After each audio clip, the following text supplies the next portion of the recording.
Hello everyone, good afternoon. তো পুজোর সময় তো নিরামিষ করেই গেছে দিনগুলো, ভালো কিছু রান্না হয়নি। তো আজকে একটু সময় পেয়েছি, আজকে একটু মাটন কষা করছি। মাটন এনেছি, মাটনের কষা করবো না, একটু ঝোল ঝোল টাইপের করবো। এই যে মাটনটা কষা হচ্ছে, মাটনটা হবে। এখানে একটু চিংড়ি মাছ এনেছি, চিংড়ি মাছটা সর্ষে পোস্ত দিয়ে করবো। হয়ে গেছে, ফ্যান ঝরাতে দিয়েছি। তো লাস্টে দেখাচ্ছি মাটনটা আমার কিরম রান্না হয়েছে। এখন তো সবাই কষাচ্ছি, দেখালো তোমাদের, কষানোটা দেখালাম তোমাদের।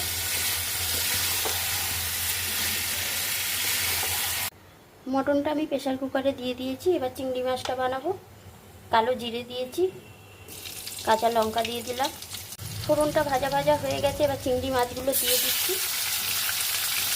বাটির মধ্যে সর্ষে পোস্ত, হলুদ আর একটু লঙ্কা গুঁড়ো আছে, একটু নুন দেওয়া আছে। চিংড়িটা ভাজা হয়ে গেছে, চিংড়ির ওপরে এবার এটা দিয়ে দেবো মশলাটা। চিংড়ি সর্ষে পোস্তটা দেখো হয়ে গেছে, ওপর দিয়ে একটু সর্ষের তেল দিয়ে দেবো। দেখো মটন আমার একদম রেডি। তোমাদের কেমন লাগলো কমেন্ট করে অবশ্যই জানিও আজকের মেনুগুলো। তো এখন এই পর্যন্ত, চলো টাটা।